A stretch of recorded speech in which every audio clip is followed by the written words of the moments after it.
Okay. Welcome to Dirree Barnootaa YouTube channel.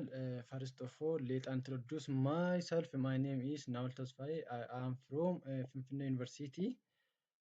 Jalqaba irratti wal abarru maqaan koo Nawal Tasfaye jedhama. Finfinnee University irraa freshman koorsii keessaa Geography of Ethiopian and the Horn of Africa isa jedhu dirree barnootaa irraa kan isiniif dhiyaatu. Akkuma yaadattan ana wajjin chapter 1 part 1 and part 2 akkuma eegaltani ammas partii itti aanu chapter 2 jechuudha. Geography of Ethiopian and Horn of Africa isa jedhu chapter 1 part 1 chapter 2 part 1 kan waliin ilaallu ta'a. Chapter 2 ni chapter 2 is about the geology of Ethiopia and the Horn of the Africa. Under this chapter, we are going to see about introduction to geology, and there are two theory about the present formation of the landform. Those are continental drift theory and the plate tectonic theory. And we also going to see two those theory one by one: continental drift theory, plate tectonic theory. And at the end of this chapter, or at the end of this part, we will going to geologic process. Under the geologic process, we going to see the endogenic and exogenic forces. Forces warra jedhaman yookaan humnoota keessa lafaa fi irra lafaa kana kan waliin ilaallu ta'a jechuudha. Chapter 2 ni waa'ee geology of Ethiopia and Horn of Africa dha. Geology of Ethiopia and Horn of Africa kana keessatti introduction irraa kaasne tooti paartiiwwan yookaan sabta toopikiiwwan sadeen tokko kan ilaallu ta'a jechuudha. Jalqaba irratti geology, introduction to geology. Under the introduction to geology, we will see the meaning of geology jechuudha. Hiika geology kan waliin ilaallu ta'a. Let's introduce to our topic is the first topic is introduction, and under the introduction topic, as I try to touch now, we are going to see the meaning of geology. Geology is earth science that study about the earth history, structure, the material which it is made, and the structure of those material, and the process acting up on them. Kana jechuun geology jechuun saayinsii waa'ee lafaati.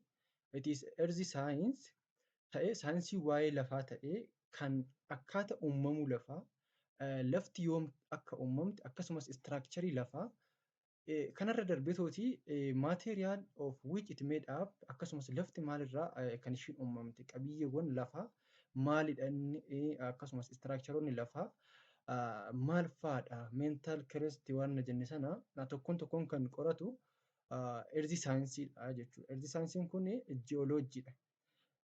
Kanarra darbuudhaan we will see the process acting up on them.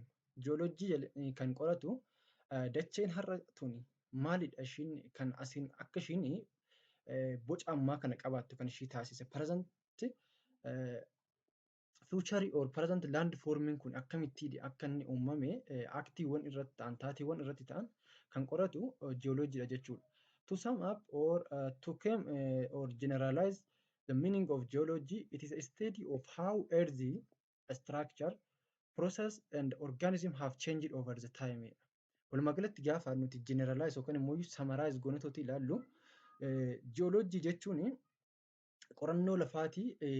Qorannoo lafaa kana jalatti maateeriyaalii, structurii akkasumas immoo processii isaan keessa darbanii tooti present future land forming ammaa kana karaa ittiin arganne, akkamitti akka arganne karaa nuti ittiin qorannu geologyidha jechuudha. Geology is the earth science. Much of geology is concerned with the event that geologyin yookaan saayinsiin lafaa kun baay'een isaanii kan isaan irratti concerned yookaan immoo issue ta'anii tooti xiyyeeffatanii the event that took place in the remote past when no one was around witness to them. Kana jechuun taateewwan baroota hedduu tana dura jechuudha. Baroota miliyoonota yookaan biliyoonota lakkaa'aman tana dura wantoota ta'anii kan itti qorannu jechuudha. Are are far beneath the earth's surface where no one can see. Osoo dhalli namaa lafa kanarratti hin uumamin dura, osoo dhalli namaa hin argin dura, taateewwan ta'an karaa nuti ittiin qorannu jiyooloojiidha jechuudha. A great deal of geological understanding can obtain it by inference and assumption. Jiyooloojikaal yookaan immoo iyyuu beekumsi jiyooloojikaalii kun kan nuti ittiin argannu taateewwan dhala namaa osoo dhalli namaa taateewwan irra lafaa kanarratti ta'an osoo dhalli namaa hin argin ija isaadhaan osoo homtuu lafa kanarratti hin dhufini karaa nuti ittiin beeknu assumptioniidha yookaan immoo iyyuu tilmaamdhiyoowwan inferensii yookaan immoo meesharimantiiwwan garaagaraa akka hiintititti yookaan akka kiliusiiwwan garaagaraa yookaan hiintiiwwan garaagaraa irraa dhufuu danda'anii jechuudha. Isaan keessaa what can be seen and what can be measured wantoota kana dura argaman irra lafaa kanarratti yookaan immoo wantoota safaramanii tooti jiran akka meesharimantiitti fudhannee tooti akka kiluusitti akka furtuutitti yookaan immoo akka sooftiitti fayyadamneeti jechuudha kan geological understanding can be obtained by inference and assumption kanaan irraa kaaneeti jechuudha. There are many such clues, not only rocks and landforms which can be observed and studied at the Earth's surface, but also those provided by indirect methods such as kanneen rooksii fi yookaan immoo laandfoormii qofa osoo hin taane wantoonni nuti akka soorsiitti fayyadamne jiyooloojikaal taayim iskeelii kana yookaan immoo wantoota irra lafaa irratti ta'an tokkoon karaan nuti itti ibsinu akkasumas immoo istiraakchariin akkana turte yookaan immoo kontentiin ishii wantoonni irratti keessatti argaman kana jennetooti karaan nuti itti dubbannu isa kana qofa miti laandfoormii fi kattaalee yookaan immoo haala teessuma lafaa kana qofa fayyadamnee osoo hin taane akkana ture kanaaf jechuu qofa osoo hin taane indirectidhaan karaan nuti ittiin beeknu kan biraallee ni jira jechuudha. Isaan keessaa geophysics, geochemistry and geochronology warri jennuun isaan sadeen kun ni jiranii jechuudha. Geophysics gaafa jennu geophysics is a study of earthquakes, wave which can penetrate deep beneath the earth surfaces. Geophysics ka jennu saayinsii waa'ee kirkira lafaa ittiin qorannudha. Akkasumas immoo geochemistry kan jennu it analyze the detailed composition of rocks which can give clues for their origin. Kana jechuun geochemistry'n kun composition or content or the ingredient that found in the rocks wantoota ruqoolee kattaa keessatti argaman yookaan immoo dhakaawwan keessatti argaman irratti hundaa'uudhaan ruqoolee sanaan wantoota lafa irra lafaa kana turan tilmaamuun karaa ittiin danda'amudha jechuudha. Chronological jechuun immoo it is a method of finding ages of rocks usually from radioactive elementidha. Kuni karaa ittiin bara jireenya dhagaa lafa irra kana ittiin nuti tilmaamnudha jechuudha. Finding age of the rock usually from the radioactive element. Radioactive elementii kanneen jennu hedduudha haga 38 fi isaa ol warra ta'an tokkoon isaanii ruqoolee radioactive elementoota kana fayyadamuudhaan bara dhagoota tilmaamuun karaa ittiin danda'amudha jechuudha. Erga kana jenneeti lafti har'a nuti irra argaa jirru tuni yookaan immoo present future laandiin nuti har'a argaa jirru kuni asirra gahuudhaaf tiyooriiwwan garagaraatu jira. Let's introduce to those theories. The first theory is a continental drift theory and the second one is plate tectonic theory. Under these two theory, let we see both of those theory one by one in order to for more clarification. Let us start from continental drift theory. Continental drift theory is a drag of continent jechuudha. Continental drift theory'n kan jedhu dacheen tuni adda baateeti malee qaama tokko turte kan jedhudha. Yookaan immoo dacheen tuni super kontinentii tokkorraa kan ishiin fottoqxe malee qaama tokko turte osoo addan fottoqin osoo present land formii kaarraa kanaan arganne kan jedhudha.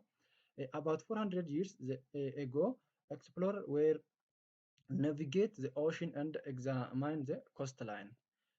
Baroota 400 dura warreen dachee abuuran yookaan warreen dachee irra deemuudhaan fiicharii dachee tanaa ilaalaa turan. Coast line yookaan immoo fiixeewwan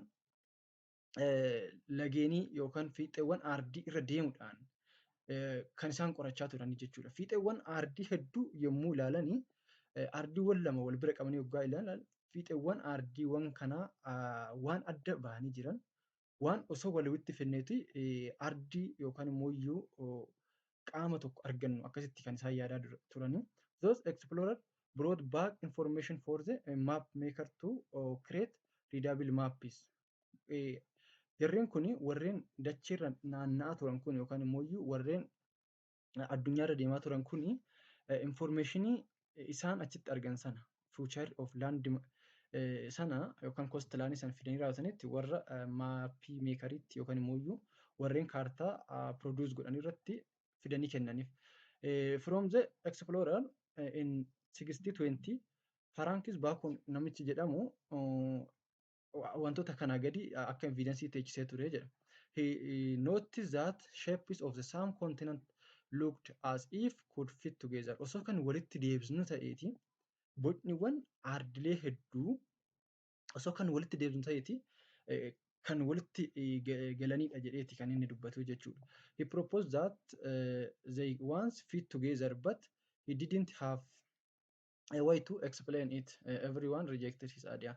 Haa jedhuti malee osoo kan walitti kan deebisnu ta'eeti qaamniiwwan dachee har'aa kun osoo walitti deebisnee dachee yookaan immoo iyyuu qaama tokko ni kennan jedheeti kan dubbachaa ture. Haa ta'uti garuu karaa isaan ittiin walitti deebi'uu danda'an kan hin ibsineef waan ta'eef hin fudhatame jechuudha. Inni kun jechuudha namichi dachee abuuraa ture kun kana jedhee dubbate.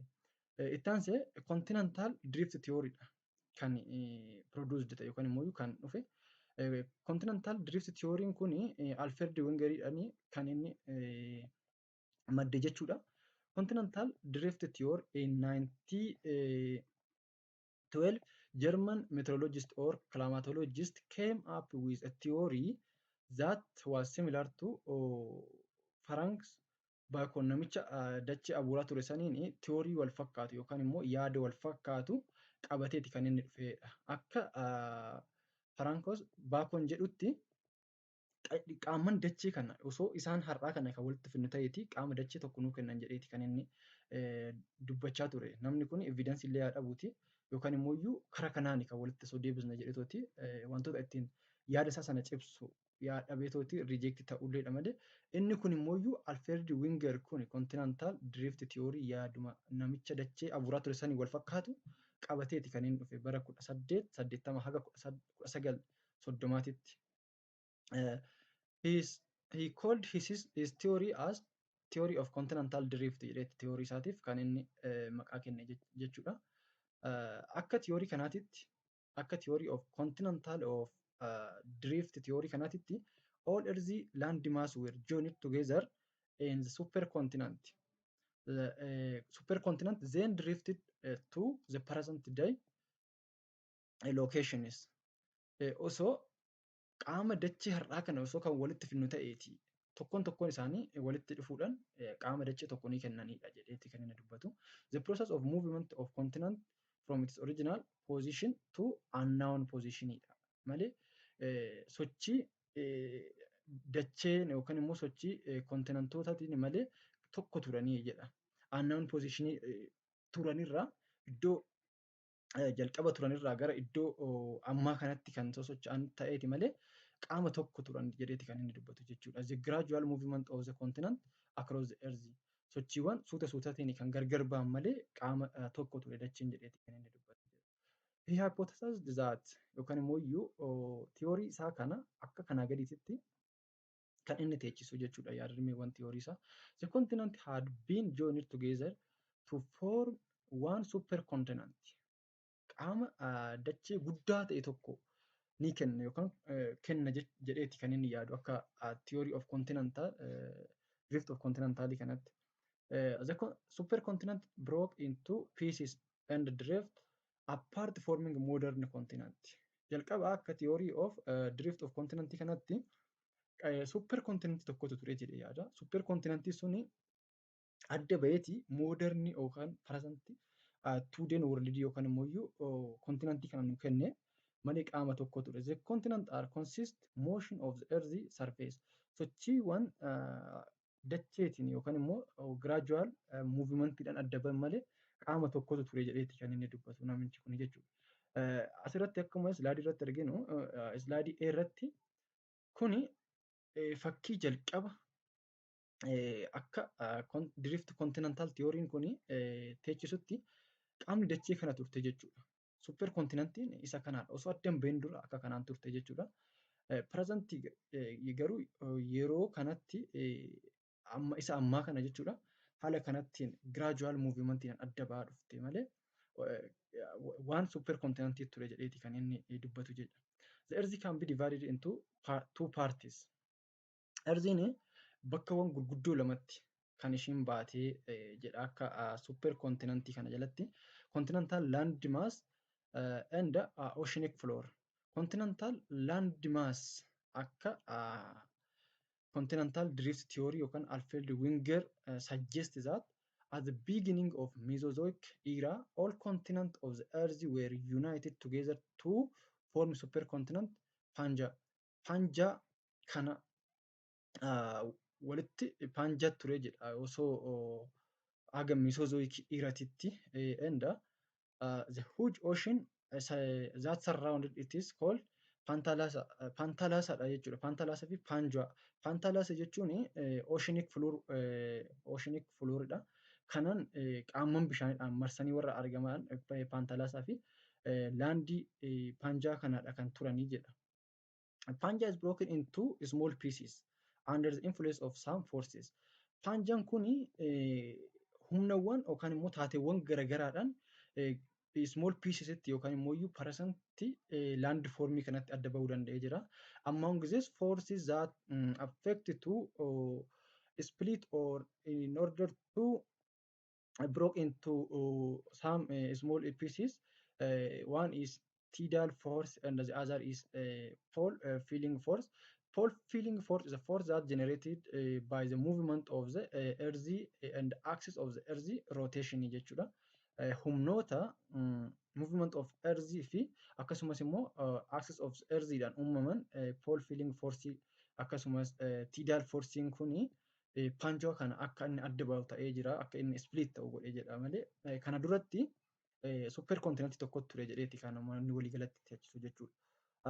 The above forces to broken of the Pangea into different continents. Akkuma beekamu Pangean waan super kontinantii ture osoo humnoota kana lamaaniin adda hin bahin ture.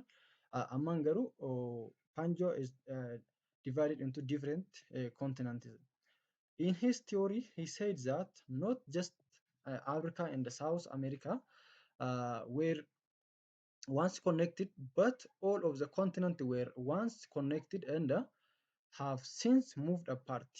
Hundi isaaniitu South Africa fi South America qofa osoo hin taane osoo kan walitti deebisnu ta'e akkuma kaartaarra agartan kana South America and African osoo kan walitti deebisnu ta'eeti osoo adda hin bahin dura qaama tokko turan jedheeti kan inni tilmaamu jechuudha.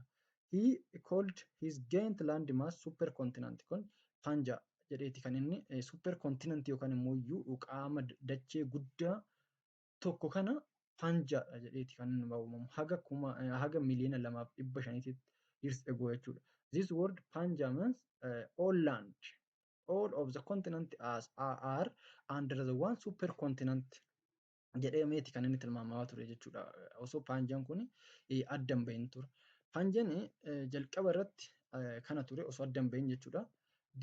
Garuu amma present land formiin kun Pangean kun erga adda bahee raawwate humnoota keessaatiinis ta'e alaatiin erga adda bahee present or today land form are formed kun uumamee jira jechuudha. According to Wenger, around 2 million years ago, Pangea was split into by drafting process of the continent during the Mesozoic era. Akkuma jalqaba tuqe haga Mesozoic eratti waan supercontinantiitu jira. Waan supercontinantii suni under the Mesozoic era it is came to split into two supercontinentii lamatti adda ba'ee Laurasia and Gondwanland yookaan northern portion and southern portion itti kan isaan adda ba'anii jechuudha. Later fragment into small continent over the last million years. Akkasuma gradually adda babbaati kan isaan dhufanii jalqaba iddoo lamatti kan isaan ba'anii northern portion and southern portionidha Mesozoic era keessatti. Gondwana gaafa fudhannu isaanii southern partidha. Warran lafaadha gara southitti argamanii yommuu jennu warri olii northern portion jechuudha. Gondwana laandii warri jennu South America, Africa, Arabian Peninsula, India, Australia and Antarctica are the countries that found or continents that found in the southern portion jechuudha. Itti aanseetooti Laurasiyaan immoo karaa northernidhaan biyyoota argaman kan akka North America, Asia fi Europeadha. Seasonic era, during seasonic era, the present or today land form or continent for 7 continent mapped with 5 ocean are appeared during Cenozoic era dha. Kan haalli yookaan immoo teessumni lafaa haga amma nuti agarraa jirru kun kan ishiin uumamte akka kanaan garagaratti split taatee ishiin jalqaba paartii lamatti baate. Northern and Southernnitti split ta'ee ture sun gargar fagaachuudhaan present today continentii kana argachuu dandeenya jechuudha. Akka kanaan adda ba'anii North America, Europe, Asian, African, South African haga kanaan adda ba'anii faffagaatanii argamuu danda'anii jiranii jechuudha. Jalqaba akkuma dubbanne osoo superkontinentiin gaafa superkontinentiin yookaan paanjaan jiru sana kana turte addunyaan jechuudha. Tokko turte. Garuu erga inni kun split ta'e yookaan immoo adda ba'ee raawwate isa kana argatte jechuudha. Iddoo kana iddoo garaagaraa kanatti adda ba'uu dandeessee jirti jechuudha. Winger principal evidence were obtained from the observation following the observation. Winger kuni akka warreen kaanii kana addunyaan tuni iddoo tokko superkontinentii tokko jedheetooti qofa dubbateen dhiisnedha. Evidensiiwwan garaagaraa amansiisuudhaaf yookaan immoo yaadota isaa cimsuudhaaf evidensii garaagaraa dhiyeessuuf yaalee ture. Evidensii isaa jalqabaa keessaa the feet of the continent or coastal line yookaan fiixeewwan kontinentii yookaan immoo ardiiwwanii yommuu fudhanne osoo kan walitti deebinu ta'e continental puzzle osoo walitti kan deebinu ta'e kan walitti deebi'anidha jedheeti kan inni fudhatu jechuudha. Winger argued that fitting the continent proves that those continents were once together walitti ni deebi'an yookaan immoo kanjuu sana yookaan immoo isa land formii isa jalqabaa sana ni uuman jedheeti kan inni dubbatu jechuudha akka evidensiititti. Sheshelkatuuwwan fakkeenyaaf South America fi Africa gaafa fudhanne osoo walitti kan deebinu ta'eeti qaama tokko qaama South Africa yookaan immoo South America yookaan immoo Africa garagaratti kan osoo hin taane qaama tokko nuu kenna jedheeti kan inni dubbatu jechuudha.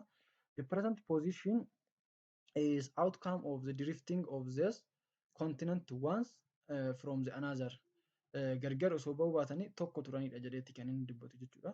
The continent of South America and Africa looks like they fit together in as example walitti osoo akka South America fi Africa osoo walitti finne qaama tokko waan ta'anidha jedheeti kan inni tilmaamu jechuudha akka fakkeenyaatti kan inni fudhata. However yaa ta'uuti garuu osoo qaamman kana walitti kan deebinu ta'eeti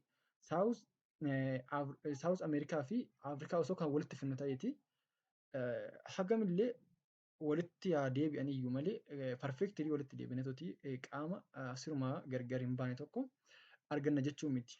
Kunis maal jedhee sababeessa isinitti fakkaate? This is due to erosional process and continental displacement dha.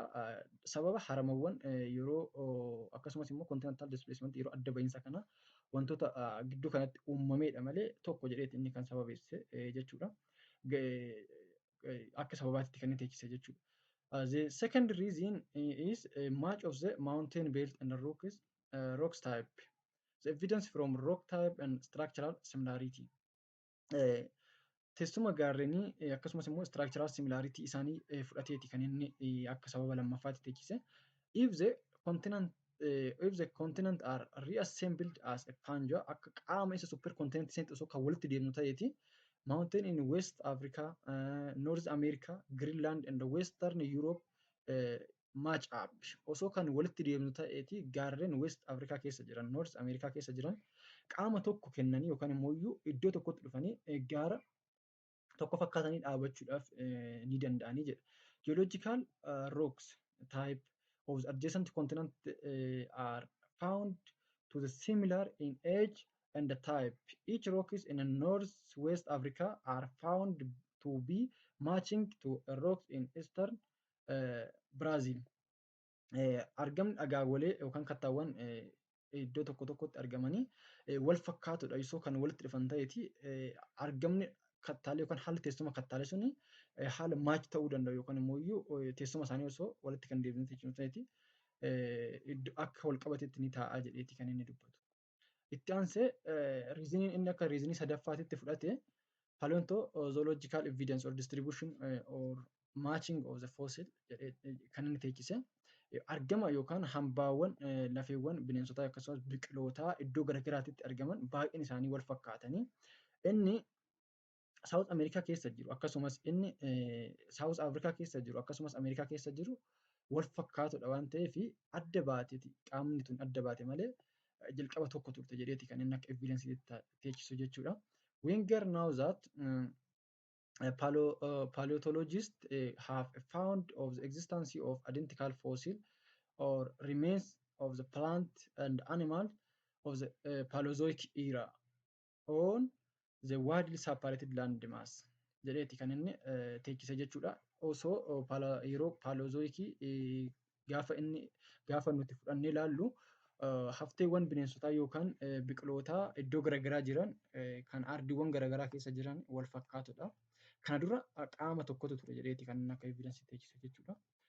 He at the same time knows that most of these scientists agree on the fact that occurrence of identical fossil is possible only if these continents were once joined.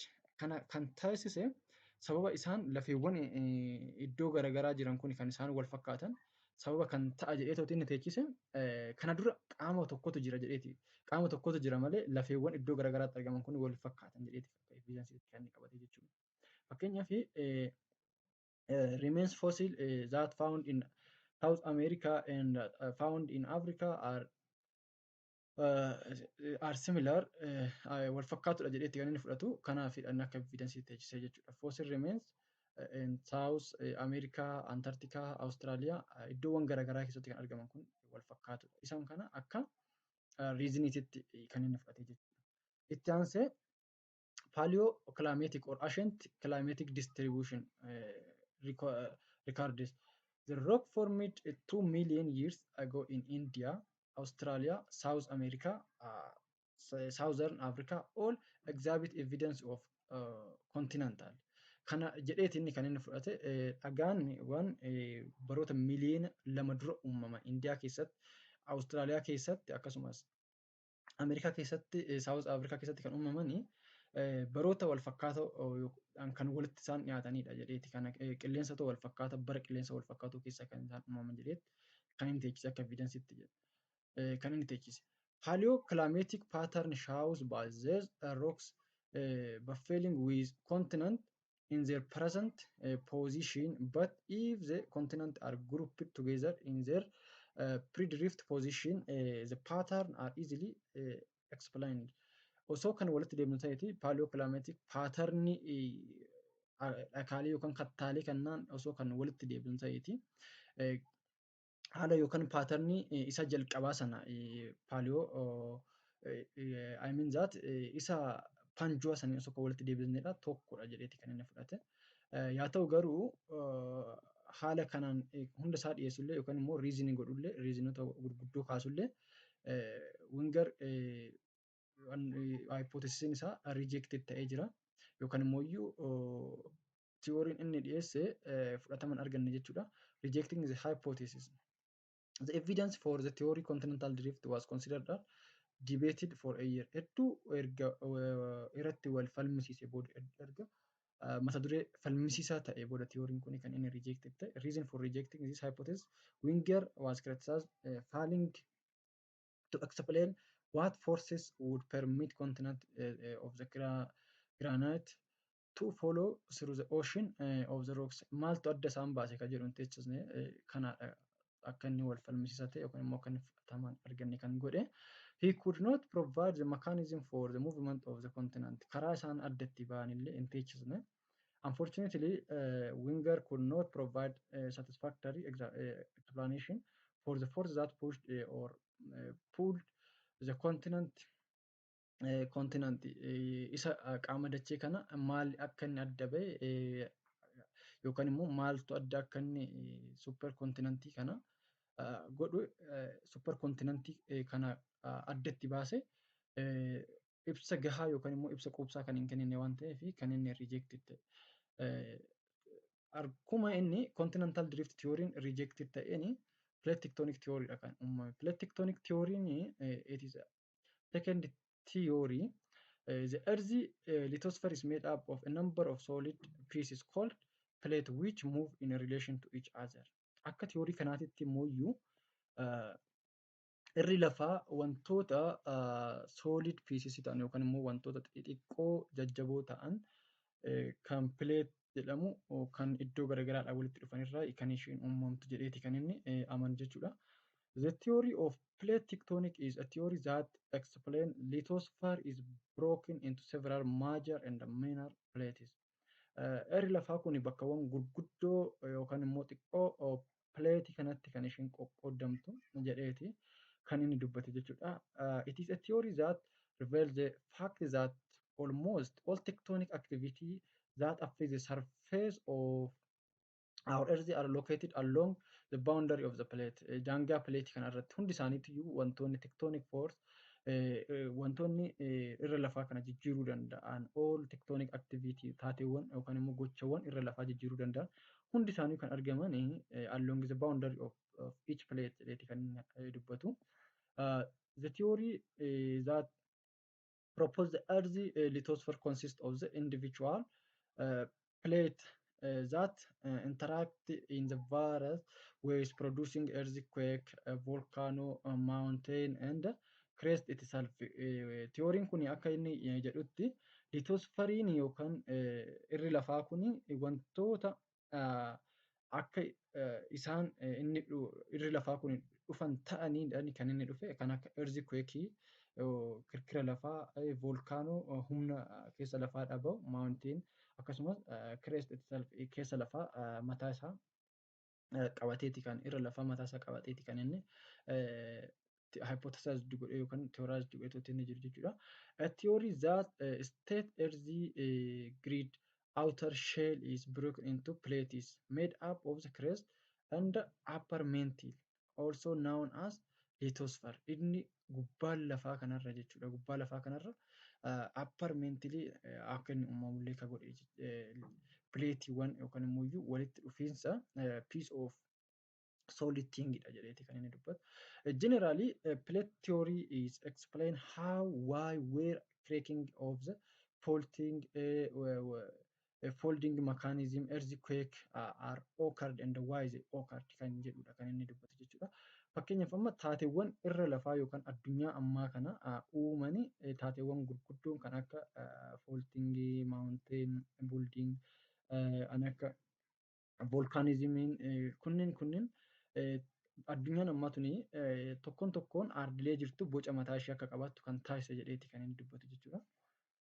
The theory was formulated by the Cambridge University scholar known as Dan namicha jedhamuunidhaan kan inni kan formulate ta'e jechuudha.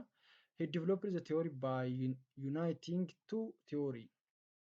Theory lama walitti inni kan inni fideetooti kan namichi kun kan dubbate jechuudha. This theory as continental drift and sea floor spreading kana hunda isaanii kan inni walitti fideeti kan inni dubbate jechuudha. Walitti makee raawwate. Tiyooriin inni jalqabaa continental drift tiyooriin qaama tokko ture jedheeti kan inni dubbachaa ture. Sea floor tiyooriidha kan nuti amma as jalatti ilaallu jechuudha.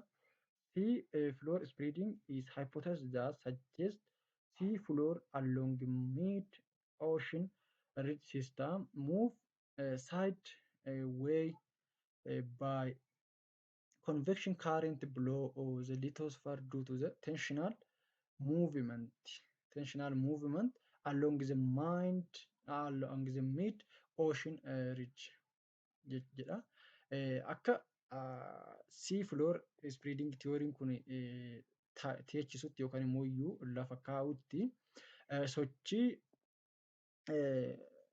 oceaniin yookaan immoo iyyuu tensional movement along the side of the ocean jedheeti kan inni fudhatu jechuudha. According to this theory or hypothesis, lithosphere move side away a new magma placed one move side away jedha. Akka kanaatitti maagmaan irra keessa lafaadhaa bahu akkuma inni dachee kana jijjiiraa dhufe dachee har'aa kana arganne kan jedheeti inni kan inni dubbatu akka plate tectonic theory.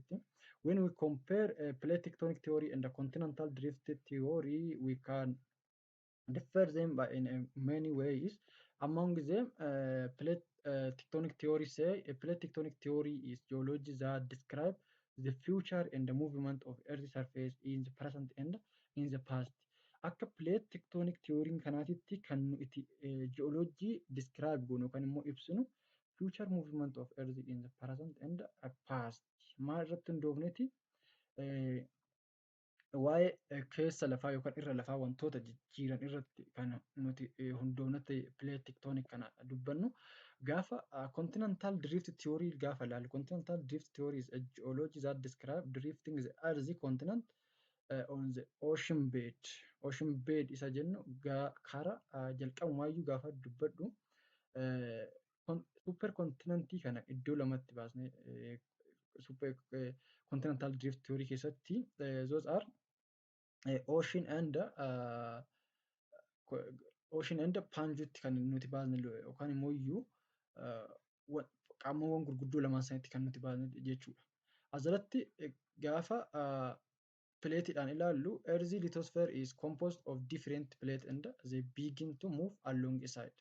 Inni kun Earth's lithosphere is composed different plates and they begin move along the time jedheeti kan dubbatu. Inni continental drift immoo kan inni dubbatu they are continents on the earth which are drifted on the ocean bed.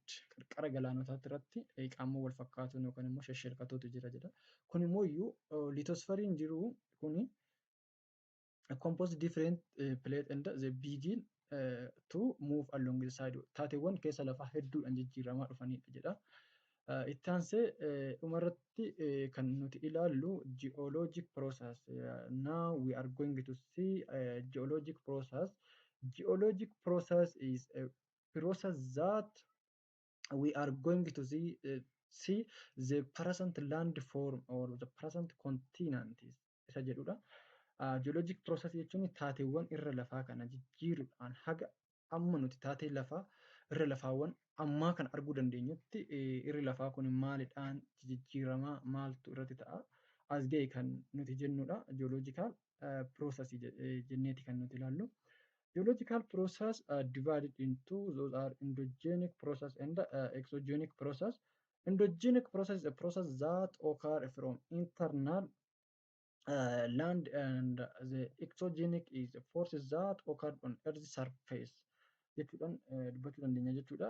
Endogenikiin warra keessa lafaatii bahuudhaan humnoota keessa lafaadhaa bahuudhaan irra lafaa miidhan yookaan immoo irra lafaa jijjiiranidha. Exogenic forces warri jennuun immoo forsiiwwan irra lafaatiin yookaan immoo taateewwan irruma lafaatti uumamanii tooti boca lafaa kana jijjiiran jechuudha. Geology study how the earth material structure process and organism have changed over the time. As I try to say from the beginning or from the beginning is the meaning of geology. Geology is a study of how earthy material structure process and organism have changed over the time. Jennee dubbannee jirra jalqabuma gaafa hiikkasaa geology kenninu. This process divided into two major. Those are internal and external process. We can call internal process as endogenous, and we can also call external process as endogenous forces. Forcesidha. Egaa lafti nuti har'a agarru kun yookaan immoo addunyaan nuti har'a agarru kun wanta al tokkoon dhufte miti. Jijjiiramoota garaagaraa keessa yeroo garaagaraa keessa boca garaagaraa qabaachaa boca har'aa kana kan nu biraan geechidha jechuudha. Boca har'aa kana qabaachuudhaaf immoo yookaan immoo sheppiiwwan har'a irra jirtu kana argachuudhaaf humnoota keessaafis alaa keessummeessaa turteedha kan isheen kan argatte jechuudha. Yookaan boca ammaa kanarra kan geesse jennee dubbanna. The forces that shaping the surface of the earth, humnoonni shape yookaan immoo fuula lafaa kana jijjiiruu danda'an, they divided into two forces as I try to say now. Internal processes, those are endogenic forces, humnoota keessa lafaa dhabahuudhaan irra lafaa kana jijjiiran jechuudha. Those forces are derived energy from the interior or from the in part of the earth. Those include orogenesis or mountain building process such as volcanic activity, wanneen akka taateewwan volkaanoo fa'aa kan yeroo uumamuu gaarreenii haalli dacheen tuni jijjiiramaa dhufte jirti jechuudha. Tectonic process contain or they are including the activity that as folding, faulting, rifting and sinking warra kana kan hammatanidha. Eporogenesis or slow sinking and rising of land masses. Kunniin gadi bu'uu fi ol bu'uu lafaa kan isaan dhufanii jechuudha. Present or today landform came through internal and external forces. From the internal force, those are forces that change the internal forces or to change the shape of the earth. Internal process result or responsible in a building or creating land feature or landforms like taateewwan yookaan immoo humniiwwan irra lafaa keessa lafaa dhabaan kun landform yookaan haalawwan teessuma lafaa kanneen kana gadi kana uumuu danda'anii kan akka plateau, block mountain or mountain, depression valley, rift valley, volcanic mountain kana fa'aa keessa lafaadhaan yommuu isaan ba'an uumamuu warra danda'an jechuudha. Itti aansee Ertalee in Ethiopia. Ertalee in Ethiopia is one of future of landform that formed by internal process. The other one is external. External is a force that can change it, the appearance of the earth's surface from occurred on the earth's surface by external forces. External force kan jennu taateewwan alaan irra lafaa irratti ta'uudhaan sheppii yookaan immoo boca lafti qabdu jijjiiruu danda'an keessaa isaan tokkodha. Isaanis kan akka harama biyyee akkasumas immoo weezaringii fa'aa fudhachuu ni dandeenya. Weezaringii ni fudhachuu ni dandeenya. Asalatti denudation consists weathering and erosion. Denudationiin weathering yookaan harama biyyee bubbee fi bishaan ni qabata jechuudha. The act upon deforming landscape by smoothing and leveling. The other one is the act upon volcanic and structural landform modifying and lowering them down. Wantoota uumaman kan akka volkaanoodhaan uumaman sana irra harama biyyeedhaan gaafa yookaan immoo weezaringiidhaan gaafa ta'e taateewwan irra lafaa jijjiiruu danda'an keessaa isaan tokkodha jennee fudhachuu ni dandeenya. Weathering is breaking down or dissolving rocks and mineral on surface of the earth, such as water, ice, acid, salt, plants, animals, and change the temperature are all agent of weathering. Taateewwan bubbeedhaan ta'uu danda'anidha. Mass transfer or wasting, the movement of rocks and soil down slope under the surface of the gravity. Rocks falls and slumps and debris from sloughs are all example of mass of wasting. Erosion is the detachment or transportation and deposition of the soil particle from one place to another place. Harama biyyee jechuun sochii biyyeen bishaaniin gara tokkoo iddoo tokkootti kan taasisudha jechuudha. Harama biyyee gaafa jennu bishaan qofa jennee yaaduu kan dandeenya. Akkasuma bubbeen illee bishaan giraafitiidhaan kan ta'udha jechuudha. Gravity detachment or losing the soil particle caused by lowering water, freezing of the top soil and or impact of falling land ropes, transportation soil particle by floating under rolling kanneen kara isaan haramanidha jechuudha. Deposition is transported particle to some place to lower places haramuu jechuudha. Biyyeen iddoo tokko gara iddoo biraatti yeroo itti deemudha. Weezaringiin kan iddoo tokko gara iddoo biraatti harama biyyee karaa ittiin gaggeeffamu jechuudha. Itti aansee kannaadha. Weezaringiin kattaawwan jiran yookaan immoo dhakaawwan jiran adeemsa bubbeedhaan caccabuudhaan jijjiiramaa deeman jechuudha. It can change the future of the landform and they can make another or new landforms through gradual changes. Al tokkoon osoo hin taane yeroo yeroo keessatti jijjiirama yeroo keessatti kan landform haaraa akka uumamu taasisan jechuudha. Kanaadha. Chaaptarii lammaffaa paartii waaniin kana fakkaata. Chapter 2 paartii itti aanu paartii lama qabadhee kanan isiniif ta'a. Maatii keenya ta'uu keessaniif galatoomaa jechaa sabiskiraayib gochuu hin dagatinaadha. Yaada qabdan immoo iddoo koomentii jalatti nuuf teechisaadha. Akka kanaan osoo hojjettanii kana osoo itti dabaltanii kan jedhu yaadi keessan nuuf utubaadha jechuudha. Galatoomaa.